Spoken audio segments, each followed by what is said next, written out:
Olá a todos e todas, bem-vindos a mais um Canabinal, o canal de notícias científicas dos canabinoides. Eu sou Eliana Rodrigues e hoje nós vamos dar início à segunda temporada desse programa, onde nós vamos trazer pesquisadores, médicos, pacientes, advogados que têm grande conhecimento sobre o tema cannabis sativa ou sistema endocannabinoide. E nós vamos dar início, então, ao primeiro episódio com o tema oncologia e canabinoides. Então, você acha que a cannabis sativa tem alguma relação com os pacientes oncológicos? Pode trazer algum tipo de benefício? Quem vai responder essa pergunta para a gente hoje é uma médica super renomada no Brasil e no exterior, que é a doutora Carolina Nossetti. Fica com a gente.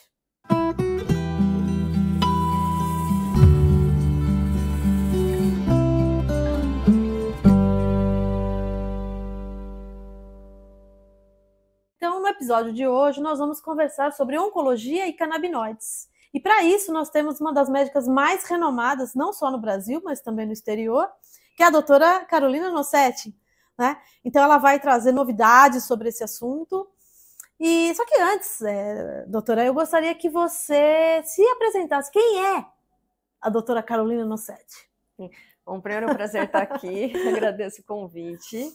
É uma honra, na verdade, porque essa necessidade da academia, né? Você representa essa questão da academia na cannabis, e é um pouco do que falta, a legitimidade, a seriedade, o conteúdo científico, então muito bom estar aqui.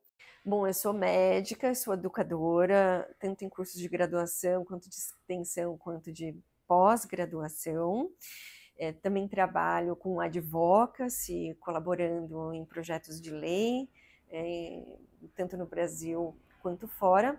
E sou empreendedora, eu lidero uma empresa de educação e uma clínica que faz cuidado relacionado à terapia canabinoide. E eu estava pensando, como é que foi que a gente se conheceu, né? Porque a gente está transitando nesse universo aí desde 2018, mais ou menos.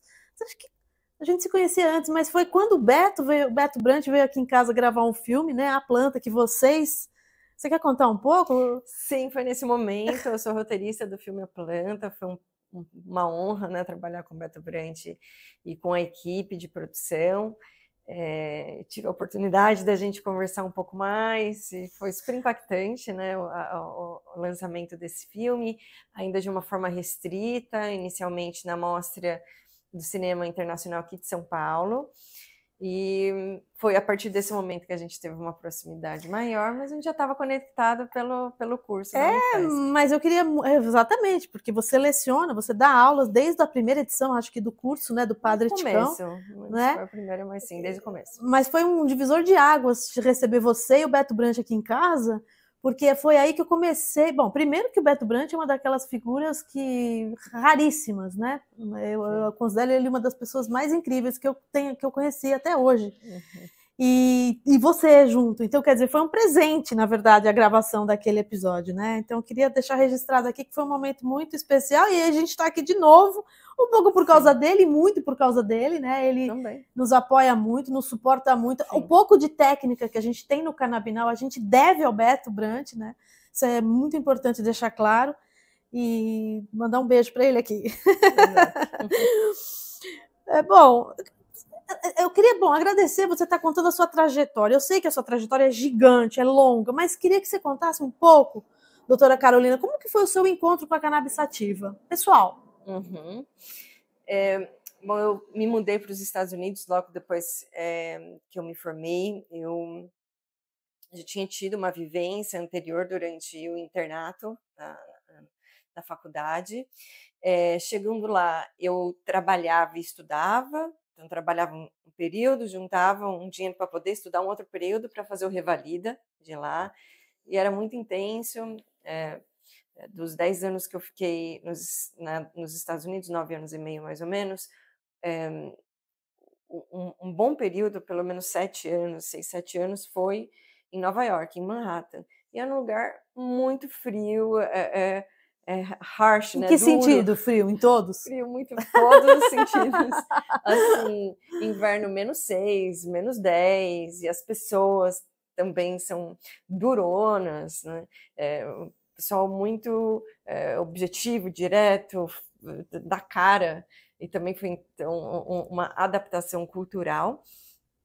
E chegou uma hora que eu estava num período de estudo, estudando 14, 15 horas por dia, e esse ambiente duro, né, frio, começou a impactar na minha qualidade de vida. Era estar sozinha, numa cultura diferente, pagando as contas, ninguém pagava a minha conta, então trabalhando em áreas que não eram necessariamente minha inicial. Trabalhei de bartender, trabalhei de gerente de bar, trabalhei em gerente de restaurante, vários empregos diferentes para conseguir juntar dinheiro para estudar. E chegou uma hora que eu estava num dos boards, né, do US Families, eu estava estudando 14, 15 horas por dia e começou a impactar muito a minha qualidade de sono, não conseguia dormir mais. Assim, muita dificuldade de dormir. E quando eu fico, quando eu estou num período de estresse, eu tenho um desafio relacionado ao apetite. Então, eu não tinha mais apetite para comer e não conseguia mais desligar, porque eu estava a 1000 por hora na cabeça, o dia inteiro estudando, tem um déficit de atenção muito, muito impactante na minha saúde.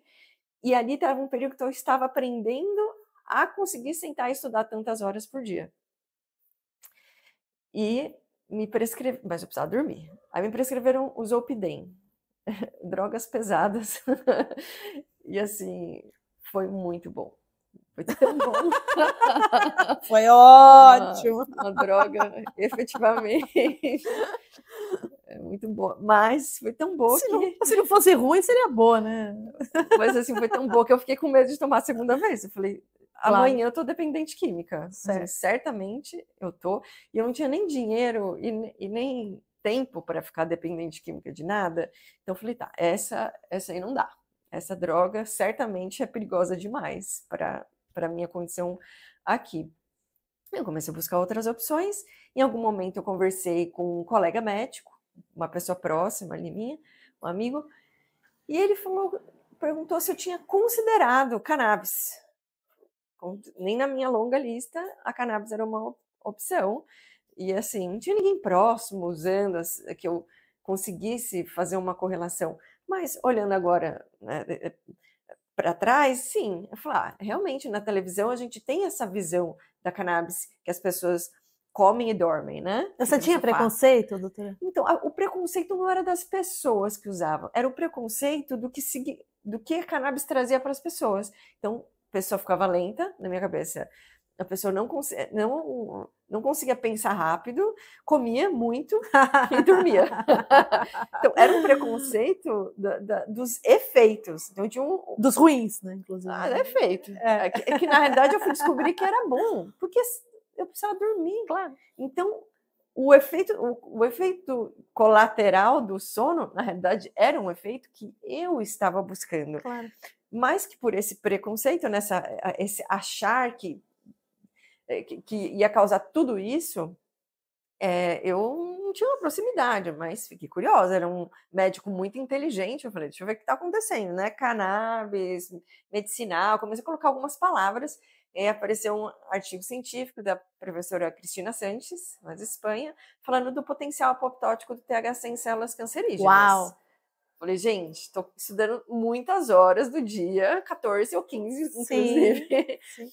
E ninguém me falou dessa quantidade de livro que tinha uma planta que tinha esse potencial. E comecei a procurar mais. E aí achei outros artigos científicos, inclusive mencionando do potencial em epilepsia, em náusea, em vômito, em dor, em outras condições, e ninguém tinha me falado nada. E aquilo ali começou a me trazer alguns questionamentos. Mas por que estamos em 2012, nessa época, e ainda existia um desafio com relação ao acesso à informação sobre isso, que existe esse potencial terapêutico, né? Como que a gente chegou aqui sem as pessoas estarem informadas sobre esse potencial terapêutico? E aí comecei a entender, mas por que as pessoas não estão na rua? fosse alguém da minha família, eu estaria na rua. Aí, cannabis na rua, sei lá o que eu coloquei na barra de pesquisa, entendi que muitas pessoas estavam na rua há muitos anos. Só que não eram os médicos e os pacientes que estavam nas ruas, eram os ativistas do uso adulto da planta. E para isso ser respeitado pela comunidade de saúde, não adianta ser esse tipo, né, de ativismo, tem que ser um ativismo que advogue pelo uso medicinal. E o conselho tem que estar, de certa forma, em teoria ou não. Né? Bom, em 2012 eu tinha entendido que precisava os pacientes e os profissionais de saúde estarem nessa frente. E eu comecei a ver, perguntar para as pessoas, e ninguém sabia de nada. E aí, mas por que foi proibido, gente? Nos Estados Unidos você estava? Eu estava. Não, em Nova York. Né? Então você estava no lugar, tem teoria. Sim, né? Exato. O mais informado sobre todas Com essas certeza. questões científicas. Mas por que é que estávamos lá e isso ainda era proibido? Falei, bom, vou perguntar a história da proibição da cannabis. Aí entendi que a proibição da cannabis tinha uma base financeira e racial, em especial com pretos e mexicanos, e a história, né, do poder do Foi uma pessoa, chamado Eslinger, um burocrata americano, que, inspirado por um brasileiro, inclusive o Brasil foi o primeiro a ter uma lei de proibição da cannabis no Rio de Janeiro, Lei do Pinto do Pango, antes da proibição dos Estados Unidos. Então, esse Eslinger, ele tinha um escritório, um office lá nos Estados Unidos, que perseguia pessoas que produziam álcool de forma ilegal, porque ele trabalhava ainda na polícia enquanto existia a proibição do álcool. À medida que acabou a proibição do álcool, ele precisava refinanciar o seu escritório e precisava arrumar algum motivo para prender alguém. E aí juntou o útil ao agradável para ele.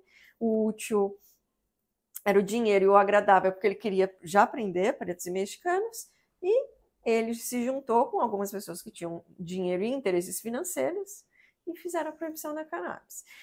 E eu fiz medicina por idealismo, mas assim, visceral, assim, a minha escolha da medicina. E eu ver que existia um sistema que permitia que aquilo ali acontecesse, começou a me deixar muito incomodada. E eu comecei a pesquisar, entendi que tinha, além da cannabis, um sistema que não estava nem aí para o paciente, porque eu era desse tipo de inocência. Quando eu percebi que a indústria farmacêutica e o governo não estavam querendo salvar o mundo, não queriam melhorar, queriam remediar, só queriam matar, né, porque acaba o cliente, mas a intenção era que a pessoa continuasse doente para comprar mais produto. Isso, sim, eu fiquei em estado de choque vários dias, né, de saber que a proibição foi essa, sim, e de saber que existia um sistema e eu estava fazendo parte dele. Inclusive eu estava lá para fazer a residência, uma residência médica, e eu ia ser uma carimbadora ali, uma copia e cola das formas da indústria farmacêutica. Claro. Aquilo ali me deixou uma revolta. Mas é sempre, né, uma questão política e econômica. Você veja o LSD na década de 60, né? Então as pesquisas mostravam sua atividade anti-adição, atividade antidepressiva, e simplesmente os Estados Unidos secou, ele cancelou todos os financiamentos das pesquisas que estavam muito avançadas, porque percebeu-se que não era possível manipular os jovens para irem para a guerra do Vietnã. Então, se você não consegue manipular... Pare tudo. Um monte de gente querendo paz e amor, ao invés de guerra, então cancela tudo isso. Exato. Então, sempre, né, parece que a história... Parece não, a história ela sempre se repete. Só muda a substância, né, no caso. Não, total. E assim, para mim, a questão foi de revolta, porque eu não sabia mesmo. Eu fui na inocência, não sabia. Então, tirei o óculos, né, rosa, e entendi que o mundo real tinha esses vieses.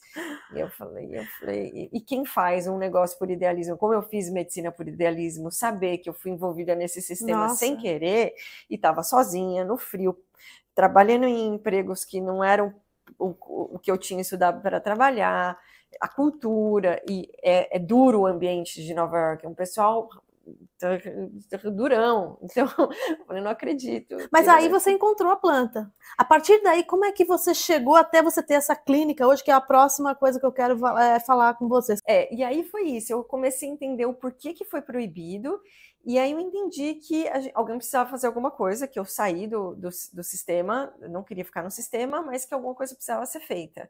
E comecei a entender as dores. E as dores eram... A base da dor maior era a ignorância, as pessoas não sabiam.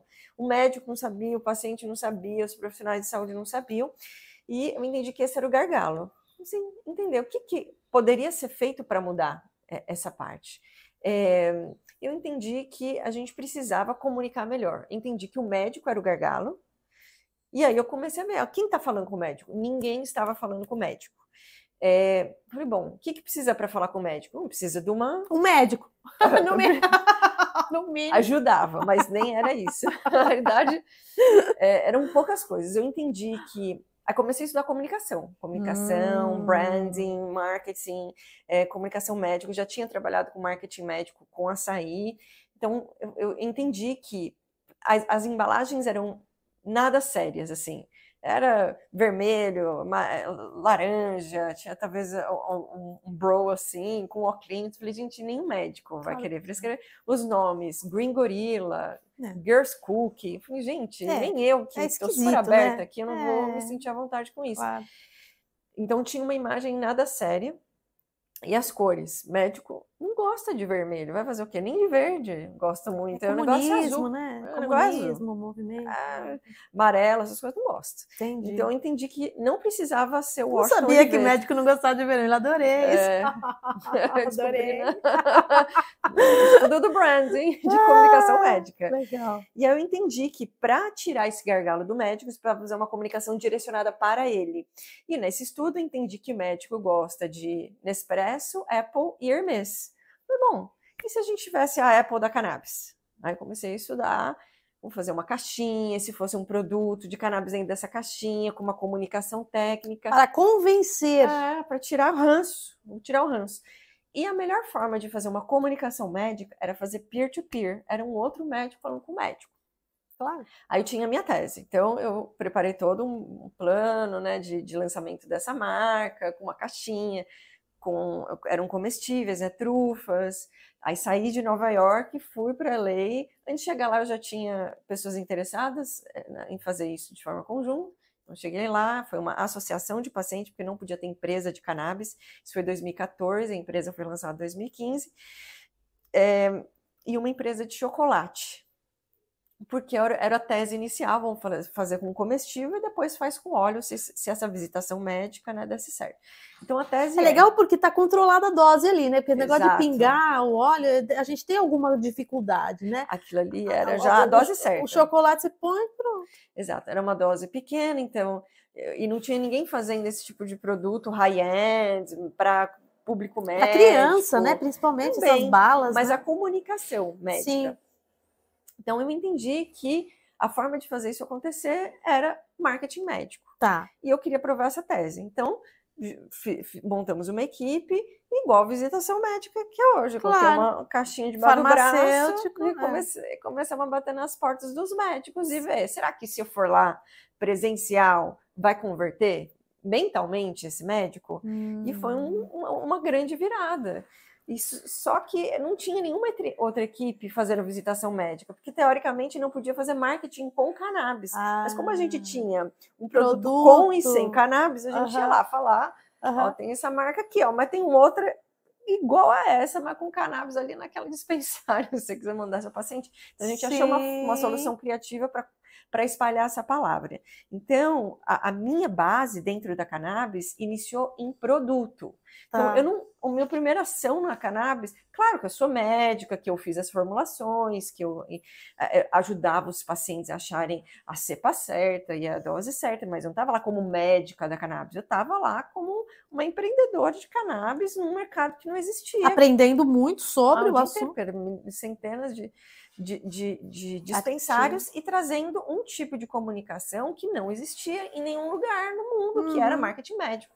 Sim. Então, esse foi o meu lugar inicial de comunicação. E como não tinha ninguém fazendo, eu consegui 2 ou 3 anos fazer uma consultoria que era diferenciada. E a minha intenção era ajudar o ecossistema. Sim. E eu trabalhei com empresas, trabalhei com governo, trabalhei com pequenos produtores, grandes empresas, médicos, profissionais de saúde. E eu entendi ali que era o profissional de saúde, não era só o médico. Inclusive, o médico era o menos importante de todos os profissionais de saúde. E isso é um pouco complicado, porque, principalmente no Brasil, existe um desafio de comunicação entre as pessoas, as equipes, né? Separa. E eu vi o quanto é interessante todo mundo junto. Então, inicialmente foi isso, comecei a trabalhar com o comestível, depois consultoria, vim para o Brasil. Quando eu vim para o Brasil em 2018, mais ou menos, eu abri uma empresa de educação e a clínica, e é uma clínica que não tem consulta, é uma clínica que tem um programa terapêutico. Que é sensacional, que você vai contar tudo já, que a gente quer saber esse programa. É. E a novidade, já tem uma... E tem uma novidade uma novidade super de primeira mão, hein? Em primeira mão. É verdade, em primeira mão. E assim, eu entendi que quando eu cheguei aqui, não tinha uma estrutura igual tinha nos Estados Unidos.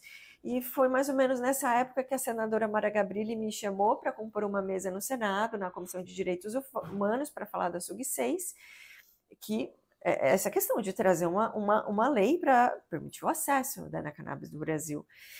E depois o hoje ministro Paulo Teixeira, então era deputado, também um grande apoiador, um impacto enorme. Nossa. Mudou o cenário da cannabis em vários sentidos no Brasil, e começamos a discutir o PL 399 de 2015, e que vários meses, né, de discussões de altíssimo nível. Depois outros estados me chamaram para compor audiências públicas. Em 2019, o deputado Caio França trouxe uma ideia para a gente construir de forma conjunta, que é a distribuição de derivados de cannabis de forma gratuita no SUS. Claro que era um sonho, era muito distante, um sonho tão distante que a gente estava fazendo pela causa, né? Sim. Mas surpresas maravilhosas acontecem também, né? Boas. E no final do ano passado aconteceu a aprovação dessa lei, e hoje a gente tem o estado de São Paulo e quase todos os outros estados, se não tem uma lei aprovada de distribuição gratuita de cannabis pelo SUS, está quase lá, né, ou encaminhando. Então, essa foi a jornada. Então, só para deixar muito claro que nada é por acaso, né? Porque da insônia, veja bem, se você não tivesse tido insônia, veja como as coisas acontecem, porque elas precisam acontecer. De uma insônia, você chega nessa potência que você é hoje do ponto de vista da medicina, da política, da educação, porque a gente não falou aqui, mas você dá aulas, você dá, inclusive no curso da Unifesp, né, que a gente carinhosamente chama de curso do Padre Ticão. Você é uma pesquisadora, a gente, né, com publicações, né, se não, mas já está para acontecer, estudos de caso, médica, clínica, tem, né, então assim, você faz pesquisa, você faz ativismo político, então olha quanto que o Brasil ganhou, né, com uma profissional como você. Então, quando eu começo a falar no programa que é uma das médicas mais, se não a mais importante que a gente tem no Brasil, é porque você é poli, né? Na verdade, você não se preocupou só em ir lá e fazer a clínica, tá certo? Você está preocupada em atingir outros nichos, outros níveis, outras pessoas, outros níveis sociais, e isso é muito importante, é tão importante quanto estudar, né, e ter uma boa clínica. Fortalece o ecossistema, no final das contas. Não adianta ter uma escola legal, 10 consultórios, o ecossistema todo tem que ser desenvolvido. Oh, muito bom. E eu queria que você contasse um pouco agora para a gente sobre a tua clínica. Claro, contar o que você quiser contar, mas eu queria que você desse um destaque maior. Quais são as principais queixas médicas que você atende, né? Assim, sabe pra gente ter uma noção como é que tá aí a saúde do pessoal aqui em São Paulo? Sim. E você também não atende só presencial, você atende online, então talvez não seja uma perspectiva muito boa essa que eu falei. Mas enfim, quais as principais queixas que chegam até você? Quais que você sente que tem maior ou menor, digamos, potencial? Como que é a tua clínica? Como é que é esse teu atendimento? Conta um pouco. Então, no consultório, a gente tem uma equipe multidisciplinar que é composta de médicos, farmacêuticos, biólogo, biomédico, psicólogo. A gente também tem 2 engenheiros, porque a gente entendeu que uma parte processual era essencial considerando a complexidade do cuidado. E a gente entendeu também que um grande diferencial desse nosso cuidado era a personalização. E hoje a gente sabe por que faz tanta diferença o nosso cuidado? Porque as pessoas vêm de grandes hospitais e acabam no nosso consultório, né? Porque aqui que a gente está resolvendo. Porque a gente personaliza o cuidado. Como que a gente faz essa personalização do cuidado? São 3 bases para a gente fazer isso. Uma, coleta de dados. Porque você não tem como você personalizar nada sem uma boa coleta de dados, de forma consistente ali, né? Uma outra questão é educação e informação desse paciente, porque a gente não quer pacientes dependentes de nós. A gente quer pacientes que tenham autonomia de se cuidar. E a terceira parte é guia, né? É você pegar na mão e falar, vamos juntos nessa? Porque não adianta eu virar para o paciente e falar, muda seu estilo de vida, se vira nos 30, a gente não conseguir trocar essa parte. Eu preciso trazer um plano B, preciso estar com a mão junto desse paciente e falar, vamos juntos nessa.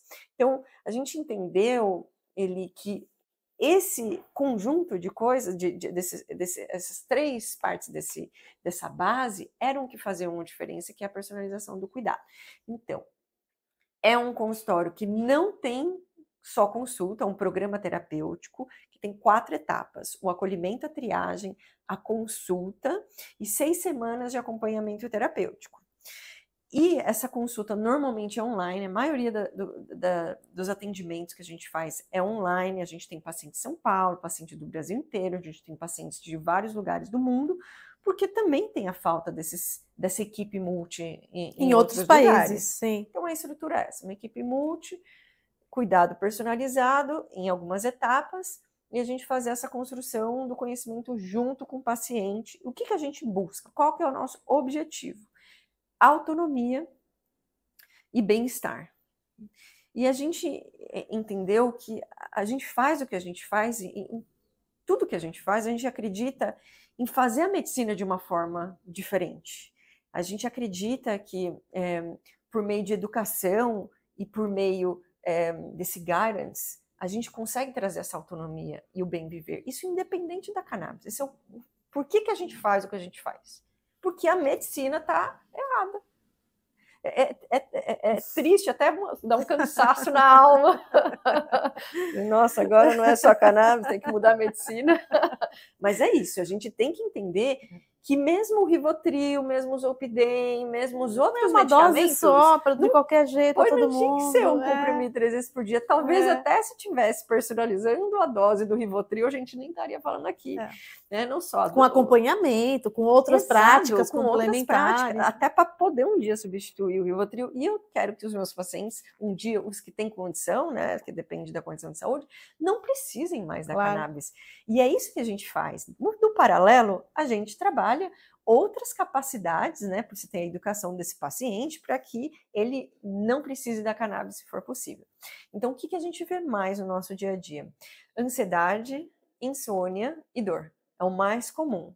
Mas a gente tem uma quantidade relevante de pacientes com autismo, com depressão. Apesar de a gente não ter uma robustez de artigos científicos em depressão, em distúrbios do humor de uma maneira geral, a gente vê que existe uma prevalência de ansiedade e insônia nos pacientes com distúrbios de humor. Quando a gente faz, né, melhora dessas duas queixas possíveis, né, prevalentes no paciente com depressão, também pode melhorar. E algumas condições, Alzheimer frequente, o Parkinson e algumas condições de autoimunidade, que também têm respostas bem positivas. Pois é, e de forma inacreditável, né, o Conselho Regional de Medicina, né, na sua resolução, me corrija se eu estiver enganada, né, 2324 de 2022, ele só autoriza o uso do canabidiol, que é um dos cerca de 200 fitocannabinoides que a planta tem, para epilepsias na infância e na adolescência refratárias a terapias convencionais, na síndrome de Dravet, na síndrome de Lennox-Gastaut e também no complexo de esclerose tuberosa, né? É isso? Essa é uma resolução do CFM ao invés de ser do CRM. Do SF. E ela foi suspensa. E o estado de São Paulo, ele foi o primeiro lugar do Brasil a ter uma regulamentação de relacionadas ao canabidiol, não era a cannabis, né, era um derivado da cannabis, em 2014, antes do Conselho Federal de Medicina lançar sua resolução, o Conselho Regional de Medicina lançou uma e os médicos de São Paulo, em 2014, começaram a ter a possibilidade de prescrição para alguns tipos de epilepsia em crianças e adolescentes. Tudo bem, neurologistas, neurocirurgiões e psiquiatras, que não fazia muito sentido, mas começou daí. Isso forçou o CFM, alguns meses depois, a lançar sua própria regulamentação, que meio que repetia a mesma coisa que o CRM de São Paulo fez. E também não era perfeita, mas pouco importa, porque existe o auto médico. Isso, era nesse ponto que eu queria chegar. Porque, veja, nós temos estudos que o Canabinal já trouxe aqui no passado, doutora Carolina, para ansiedade. 17 ensaios clínicos controlados. 17, controlado, para quem não sabe, é o standard, é a coisa mais robusta em termos de ensaio, é controlado, duplo cego. Para esquizofrenia, 8. Que não é fácil você fazer, né, esse tipo de ensaio. Para transtorno de estresse pós-traumático, 4. Para adição, 3. Isso se a gente considerar só o CBD, porque esses dados eu peguei de uma revisão onde os medicamentos eram ricos, ou full espectro, enfim, que tinham como foco o CBD, fora o THC. Porque é o que você falou, você não vai tratar insônia sem THC, com CBD, né? É difícil, porque você precisa do THC, os estudos já falam, já mostram isso. Precisa do THC para náusea, precisa do THC para dor, para, né, algumas dores, imagino, mas para insônia também, né? Sem o THC, não vai.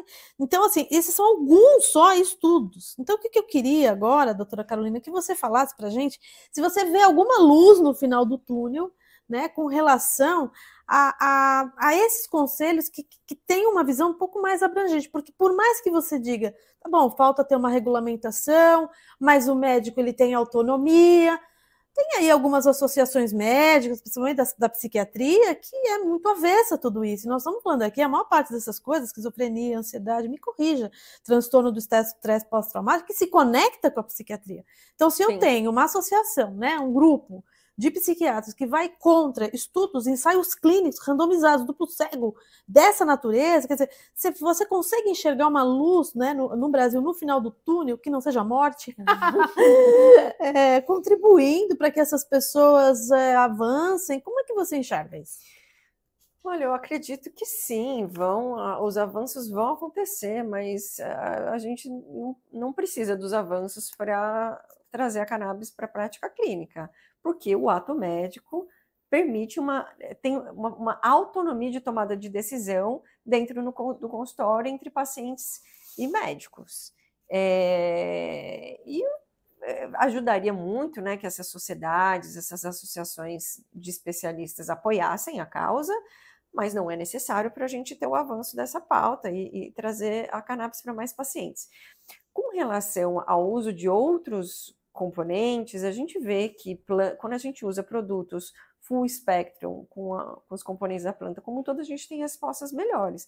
A gente consegue ter uma resposta na insônia só com CBD em alguns casos. Não é essencial, mas certamente o impacto é maior, a gente precisa de uma quantidade menor de produto quando a gente usa um produto full spectrum, e a gente tem menos efeitos colaterais. Se você está usando menos produto, a chance de ter efeito colateral é menor. Então, eu espero que a gente consiga avançar, mas o acesso já está acontecendo com ou sem o apoio dessas associações. Você quer dividir um pouco com a gente, doutora Carolina, a tua experiência enorme que você tem na prescrição em relação aos medicamentos sintéticos, aos naturais, aos isolados, aos full spectrum, enfim, artesanais? Você quer contar um pouco da tua jornada aí com relação a esse? Porque, né, a gente sabe que tem cerca de 3.000 variedades agronômicas dessa planta. Então, nós temos tanto viés, né, que para a gente entender um pouquinho melhor como que você, na prática, vive isso. E a tua experiência? Inicialmente, a minha experiência foi com produtos naturais nos Estados Unidos, mas eu tive o prazer de trabalhar com o Dr. David Berman, um médico americano, e ele era até quando ele estava fazendo a prática clínica, que agora ele não clinica mais, mas ele era o maior prescritor de Marinol, que é um THC sintético.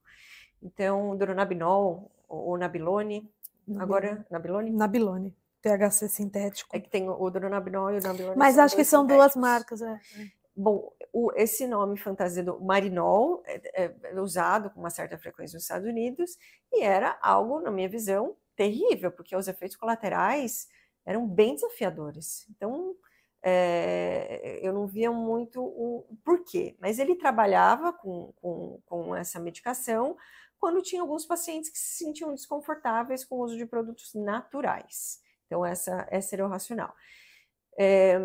Mas em algum momento eu comecei a trabalhar com produtos sintéticos de forma esporádica, porque tinha alguns pacientes que tinham ou um preconceito, ou uma preocupação, ou ele tinha alguma condição que talvez não valesse a pena correr o risco de usar um produto full spectrum, mesmo com uma quantidade baixa de THC.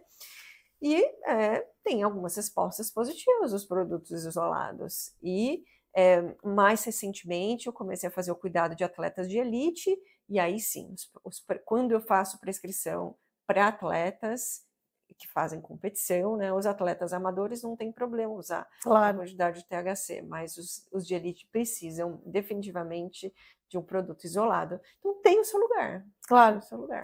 Cada um vai depender, como você disse, é personalizado, sempre. A medicina inteira, né, deveria ser, na verdade, você já comentou aqui, não só a medicina que leva em consideração o sistema endocannabinoide. Bom, doutora Carolina, a gente sabe que além dos fitocannabinoides, né, que são aquelas substâncias que vêm da planta, principalmente da cannabis sativa, dos endocannabinoides que nós produzimos e dos sintéticos que são produzidos em laboratório, nós temos também substâncias exógenas e que também atuam nesse sistema endocannabinoide, nos receptores CB1, CB2, e que a gente chama de canabinomiméticos. Então, por exemplo, a copaíba, a pimenta do reino, né, a melissa, o cravo da Índia, eles atuam no nosso sistema. Eu queria que você dividisse um pouco com a gente a tua experiência na prática médica de como que essas substâncias, que são exógenas e que não são fitocannabinoides clássicos, mas que atuam, podem contribuir, em que doenças, de que forma. Você contasse um pouco dessa experiência para as pessoas que estão aqui, porque, inclusive, elas agem como agonistas do receptor CB2, né? Essas plantas que eu falei aqui, a copaíba, a pimenta do reino. Tem um grande impacto, né, no cuidado dos pacientes. Eu comecei a trabalhar com canabinomiméticos a partir de uma parceria técnica, né, uma educação e um aprendizado junto com o farmacêutico Henry Okigami. Ele é um profissional extremamente competente e que estudou profundamente o sistema endocannabinoide, e ele entendeu que tinham algumas substâncias que poderiam agir nesse sistema endocannabinoide por vias diferentes e ter uma função sinérgica aos fitocannabinoides. Então, hoje, meus pacientes fazem a combinação entre fitocannabinoides e outros componentes, como o PEA, né, o palmitoiloetanolabida, o copaíba e lavanda. Então, a lavanda vai agir no FAH, aumentando, né, a anandamida do sistema, evitando a degradação da anandamida. A copaíba vai fazer um efeito beta-caroteno no receptor CB2, e a gente tem o PEA, que tem uma função anti-inflamatória muito interessante, a gente já produz, né, no nosso corpo, e a gente consegue de outras fontes, como, por exemplo, o ovo. Então, a gente consegue otimizar o sistema endocannabinoide e diminuir a necessidade de fitocannabinoides. Ou seja, essas substâncias ou endógenas, no caso do PEA, porque nós produzimos também PEA, né? Só que às vezes não na quantidade que deveria. Ou as exógenas, que são esses óleos que a gente está falando dessas plantas, elas podem ativar ou via CB2, receptor CB2, ou influenciando no aumento da produção da anandamida. Né? Ou então diminuindo a sua degradação ou atuando no receptor GPR55, e aí fica um trocadilho, né? Bom, se o PEA não é um endocannabinoide clássico, porque ele não age no receptor CB1, CB2, mas está se aventando a possibilidade de que esse receptor GPR55 seja o CB3, então ele seria. Poderia ser. Tem esses desafios não é? Porque é isso que é legal, eu acho, deixar para as pessoas essa mensagem, né?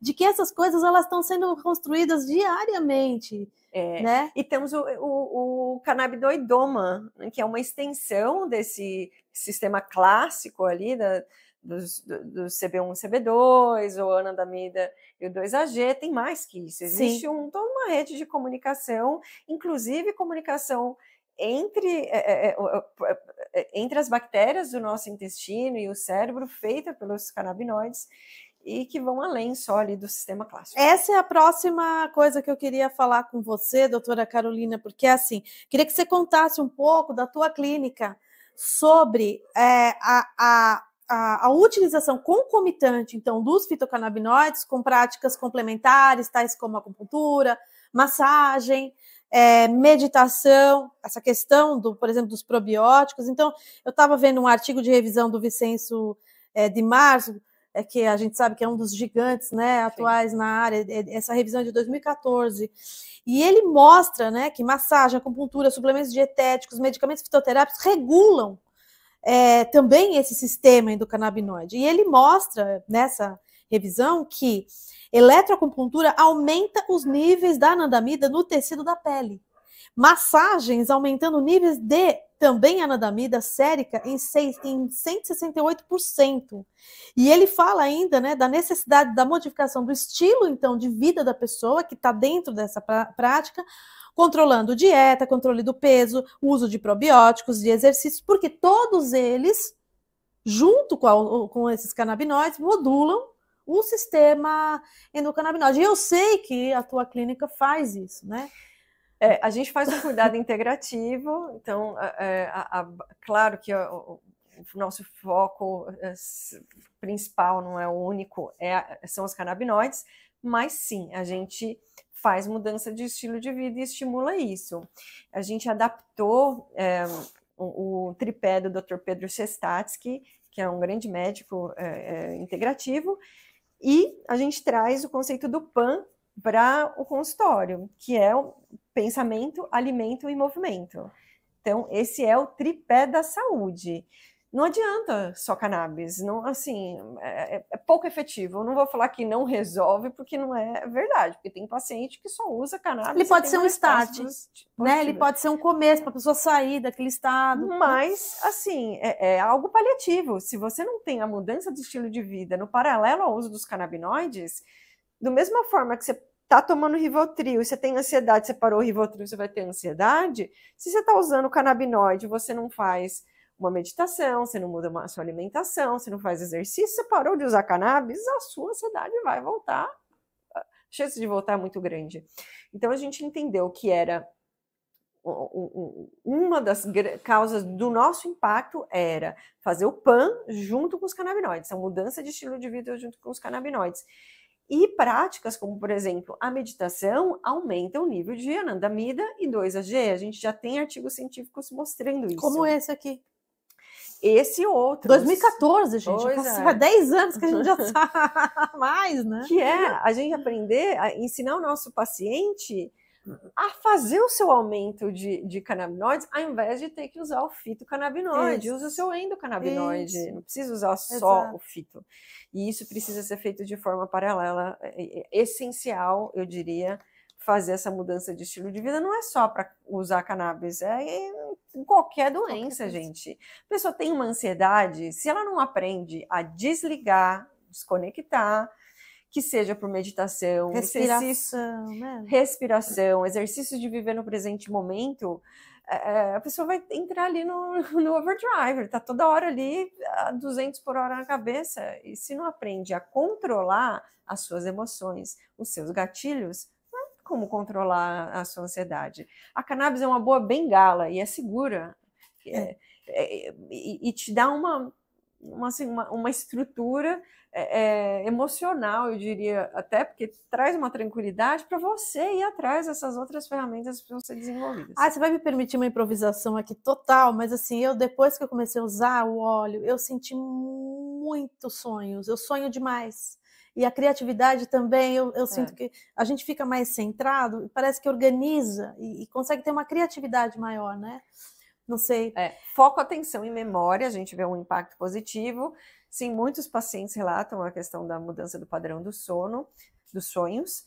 E quando a gente dorme melhor, e quando a gente está mais focado e mais concentrado, certamente a criatividade melhora. A gente vai ter um episódio específico sobre sonhos, com uma psicanalista e um uruguaio pesquisador que só trabalha com isso, ele mede os sonhos em ratos. Então nós vamos ter um episódio só falando do quanto que os olhos estão... Mas para além de óleo, porque também vamos tentar desconstruir um pouco esse preconceito. A pessoa fala, quando fala cannabis, o tratamento à base de cannabis, não sei, parece que a maior parte, né, das pessoas que é ignorante no assunto, que não se interessou ainda em saber mais, pensa no cigarro, né? Então eu queria que você trouxesse na tua clínica que tipos, além do óleo, que mais que se pode ter, que formas mais a gente pode ter além óvulos, enfim. Sim. Bom, tem o uso oral, né, dos óleos, a gente tem produtos tópicos, uma outra via que a gente, com uma certa frequência, faz a prescrição. Alguns pacientes fazem o uso intranasal dos canabinoides ou dos canabinomiméticos. A gente também tem pacientes usando óvulos vaginais, pacientes com endometriose ou com alguns desafios oncológicos relacionados ao aparelho feminino. E supositórios, também uma outra via. A gente não estimula o uso da cannabis por via fumada, e a gente sempre traz a questão de redução de danos. Alguns pacientes, eles fazem o consumo da via fumada quando chegam no consultório, e aos poucos a gente vai fazendo essa redução de danos, sugerindo que eles parem de fazer a forma fumada e migrem para a forma vaporizada. Essa já é uma redução desse dano, e quando possível, sair da forma vaporizada para via oral ou outras vias de consumo, né, dessa terapia. Agora, tem algumas condições ali que a via vaporizada tem uma resposta positiva que o óleo não tem, principalmente no curto prazo. Se um paciente oncológico, uma neuropatia, porque existem medicamentos que comumente trazem esse efeito colateral de neuropatia. Você vai tomar um óleo, vai fazer efeito daqui uma hora. E quem teve uma neuropatia sabe a complexidade dessa dor, e não dá para esperar uma hora. E aí a gente tem que ser humano, né? Claro. A gente tira o chapéu do médico, o jalequinho, e coloca o papel da pessoa humana. Gente, quem sou eu para julgar essa pessoa? Quer fazer o uso do vaporizado? Eu, como médico, eu não posso incentivar e estimular. Agora, como ser humano, a pessoa tem que fazer o que é melhor para ela, e medir, tem que falar: os riscos são esses, as possibilidades são essas. Mas se a pessoa está tendo um efeito de alívio em algumas condições, isso é uma via. Não é a mais recomendada, não é o que eu recomendo no meu consultório. Agora, tem algumas condições que a pessoa precisa de uma resposta mais rápida, e se essa via que está funcionando, eu tenho um pouco de ingerência ali na tomada de decisão dentro da autonomia do paciente. Entrando na oncologia, então, a gente sabe que existem medicamentos, inclusive aprovados pelo FDA, como o Nabilone, que é o THC sintético, para náusea, né? O Dronabinol, que está sendo usado, que é o Marinol, que é usado, né, para náuseas e vômitos. Então, isso está resolvido. Então, quer dizer, sintomas associados a doenças oncológicas, a tipos de câncer, está resolvido, imagino. Agora, e quanto ao câncer em si? Atividade antimetastática, atividade antitumoral, apoptose exclusivamente de células tumorais. Tenho visto muitos artigos recentes falando sobre isso. Ouvi também uma entrevista do professor Rafael Mechulan gritando, urrando, acho que foi em 2018, uma coisa assim, dizendo como que ainda as pessoas não estão fazendo os ensaios, mostrando a célula tumoral, ela morre por inanição. Quer dizer, se você não manda vasos, se você seca o vaso sanguíneo que alimenta a célula tumoral, ela morre, né? Então, quer dizer, e ele mostrando atividade antimetastática, falando. Eu quero saber se de você se no ponto em que nós estamos hoje, de estudo científico sobre atividade antimetastática e atividade antitumoral, se esses dados, essas evidências científicas são suficientes, que permita, o que permite, a gente já sabe que permite, porque, como você já disse, o médico ele tem autonomia, né, de fazer a prescrição para a doença que ele julgar que for a mais né, adequado. Mas como que você lida com essa, sabe, assim, não para tratar os sintomas do câncer, mas o câncer em si? Como é que é a tua experiência na tua clínica com isso? Nossa, que pergunta espinhosa ali. Esse é um grande desafio. Porque por mais que a gente veja que tem indícios de grandes, né, muitos artigos científicos, a gente ainda não tem evidências conclusivas feitas com várias fases de estudos em seres humanos. Por quê? Porque quando a gente vai fazer pesquisa, a gente tem que pedir isso para o Conselho de Ética. E você fazer um grupo controle, nesse caso, é antiético. Porque você vai deixar que a pessoa com câncer possa ficar no placebo, ela pode estar tomando água. E deixar e morrer sem necessidade. Então, a gente não vai ter. Nunca vai ter. Então, mas por isso mesmo a minha pergunta. Precisa?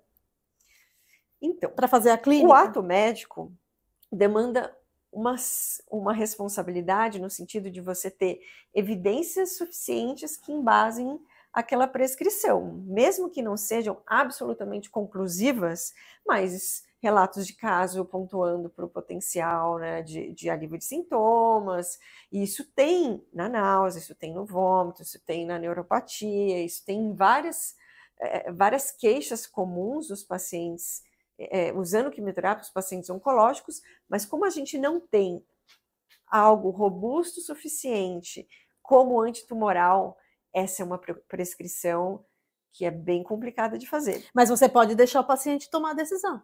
A gente pode falar para o paciente a realidade. Existem alguns indícios, mas eu, no Brasil, como médica, eu não posso te prescrever pela ação antitumoral. Eu posso prescrever pela ação de redução da sua náusea e vômito.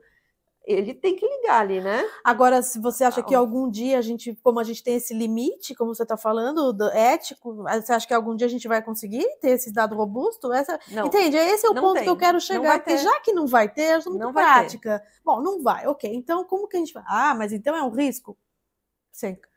Se a gente vai estar tomando para náusea e vômito, então, se tem algum ganho secundário, para mim, é claro que a gente sempre quer, né? A gente sempre espera que impacte de várias formas esse paciente, inclusive na redução dessa irrigação para o tumor, que a gente vê isso. Sim, nos tem artigos, sim, mostrando para mama, eu vi vários artigos.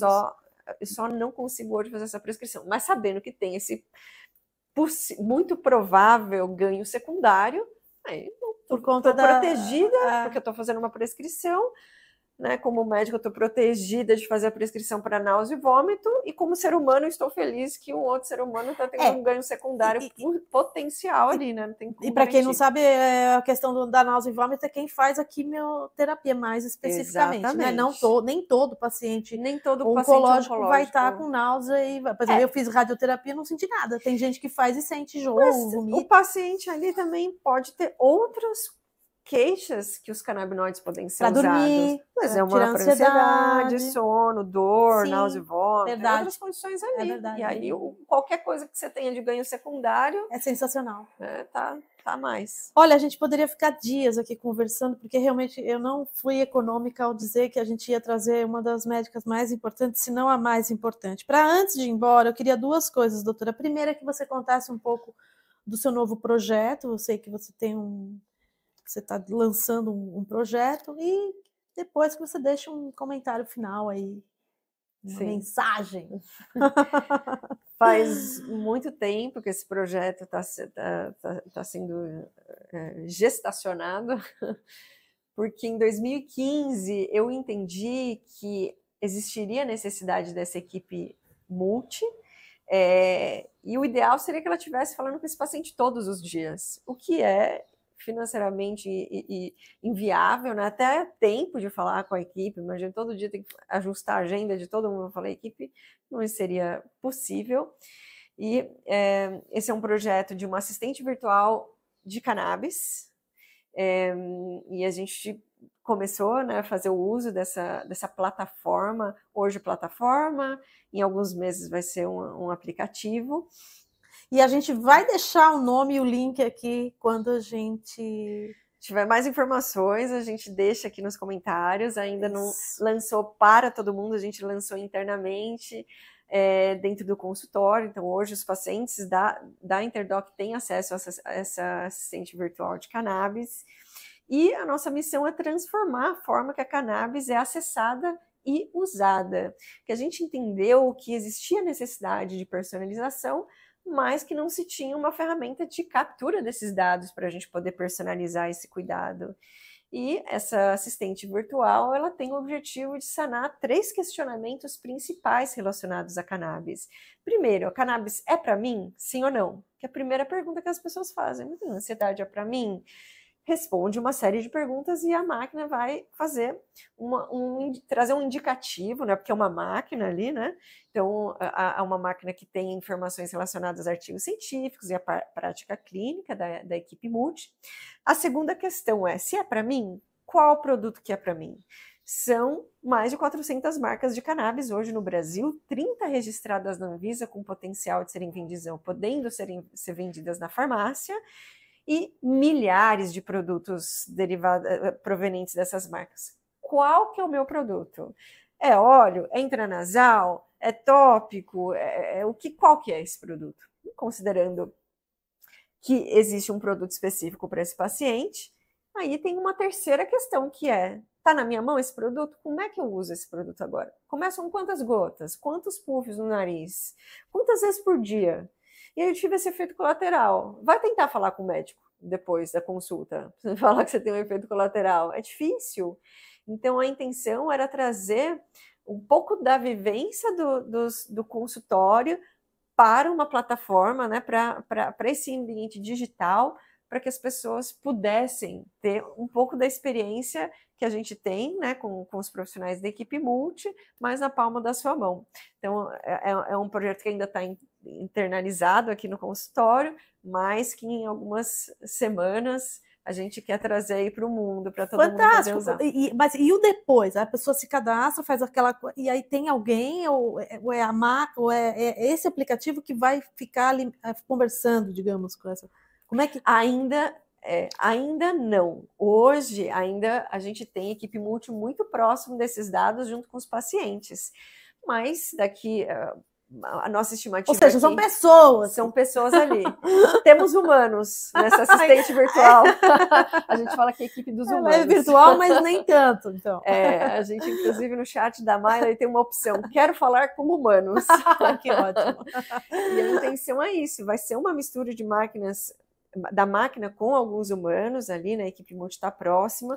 E em 1 ano e meio, a gente planeja que a inteligência artificial esteja com dados suficientes para ter um potencial preditivo, mas inicialmente não. Vai ser muito mais para uma coleta, assim, de um número restrito, né, de efeitos colaterais desses pacientes. Isso vai facilitar os contatos semanais que a equipe multi tem com os nossos pacientes. E o paciente precisa ter o controle da sua saúde. Então, essa assistente virtual tem a intenção não só ali de levar os lembretes para tomar a medicação, mas que o paciente consiga ver a evolução da sua saúde. E é isso, o paciente consegue ver, olha, ontem eu tive uma insônia, o que será que aconteceu aqui no meu dia? Eu tive um gatilho, foi por isso. Ou seja, eu tive aqui, ansiedade. É um diário de campo do paciente, é um diário. Só que de uma maneira um pouco mais organizada, no sentido de que ele não vai só escrever no caderninho dele, ele tem orientações do que escrever, como, né? Nos principais efeitos e efeitos colaterais relacionados à cannabis. E que a gente tem que cada vez mais avançar nisso também, né, doutora Carolina? Exato. Porque a gente sabe que tudo tem o bom e o ruim, você, a planta, claro, nosso sistema, tudo. Então, a gente tem que saber também, né, o que pode não estar tão de acordo com o que a gente pensa. Eu queria que você deixasse, então, agora, doutora, uma mensagem final se caso a gente tenha passado alguma coisa que você queira falar, ou alguma mensagem que você queira deixar aqui para o pessoal do Canabinal, que está aí ligado em querer saber mais sobre a parte científica, mas também prática, né, do uso clínico, e por isso aqui você hoje brindando, começando o nosso programa. Você é a primeira entrevistada do nosso bate-papo de entrevistas, não por acaso. Então a gente queria que você deixasse alguma mensagem. Primeiro, lembrar que as pessoas estão sofrendo à toa. Tem muita gente com sintomas que poderiam ser aliviados com o uso dos derivados da cannabis e por ignorância mesmo, às vezes só não sabe que a cannabis pode ser um alívio, né, para esse sintoma. Acho que essa é uma questão principal. Um outro ponto é que o Brasil é o país que mais consome Rivotril do mundo. Mais ansioso, né? É o país mais ansioso. E o quinto em depressão. E a ansiedade e a insônia tem uma prevalência na depressão. Então, dizer para essas pessoas que a cannabis pode ser uma opção para você, fale com o seu médico. Médico, sempre o médico. Porque a gente precisa fazer uma avaliação e comparar, né? Fazer uma análise entre as opções em mãos, entender quais são os... Tá, Rivotril é uma opção? Ok. Quais são os efeitos colaterais do Rivotril? Tá, cannabis é uma opção? Quais são os efeitos Coloca colaterais? na balança, né? Discute com o médico. Exato. Por quê? Seguro por seguro, a cannabis, o Rivotril e a morfina estão dentro da farmácia. Seguro já é. Em teoria, todas têm uma bula. Teoria não, todas são seguras o suficientes para estarem dentro da farmácia. Agora, qual que é saudável? Qual que é saudável? Que é essa comparação que a gente tem que fazer. Os benzodiazepínicos, meu Deus, quantas reações consegue alguém adversas, pensar, né? Olha que o bug que dá na cabeça você pensar, o Rivotril é saudável. Gente, não tem como. Que medicamento que a gente consegue colocar nessa frase e não dar um bug na nossa cabeça? Agora, a gente pode falar que a maçã é saudável, a gente fala que as nozes são saudáveis, a gente fala que semente de cânhamo é saudável, porque se semente de linhaça é saudável, semente de cânhamo também é. E por que não que a cannabis é saudável? É uma planta. Então a gente precisa tirar esse peso, né, da demonização dessa planta e olhar hard facts, olhar os fatos bem frios ali e fazer a comparação antes de colocar dentro do nosso corpo algum produto. E questionar seu médico. Isso. Leva essas informações para o seu médico. E se seu médico não estudou o suficiente, você não está sabendo disso que a gente está falando aqui, e não quer saber, vai em outro médico. Cuide de você com alguém que estudou sobre os assuntos que você quer conversar. E o Canabinal é para isso. Cada episódio que a gente tem publicado aqui sobre uma doença específica, a gente traz o artigo mais robusto dentro daquela doença. Então você pega esse artigo e você leva para o seu médico. Fala, olha, e esse artigo, será que não? Tá certo. Exatamente. Leva o Canabinal para o seu médico, para uma discussão. Se existir algum outro artigo científico do Canabinal, imprima e leva no consultório, porque essa comunicação com o profissional de saúde que vai fazer o médico se sentir à vontade ou não de fazer a prescrição. Ele só não pode falar não sem ler. O profissional de saúde, ele não tem direito de ser preconceituoso. Tá? Não existe um direito de ser ignorante quando você é médico. Você tem a obrigação de trazer o melhor para o seu paciente. Então, não tem essa de não vou estudar, não acredito. Você tem uma obrigação moral e ética de estudar tudo que é possível para o seu paciente. E, obviamente, um produto que tem 30 senhas registrados na Anvisa para comercialização na farmácia é, sim, uma responsabilidade sua como profissional de saúde de estudar. Então, não é acredito, não acredito. Tem no nosso corpo. No colostro materno temos o 2-AG, que é um endocannabinoide. Então, é essencial que isso seja estudado. Então, essa é a minha mensagem. Espalhem essa palavra. Tem o poder do né? O Eslinger, uma pessoa fez a proibição. Quantos de nós juntos, né? Podemos ser ainda mais pessoas para a gente fazer essa replicadores, mudança. Formiguinhas, né? Se cada um de nós levar essas informações, já vai mudando, isso. né? Vamos semear. O negócio é espalhar essa semente.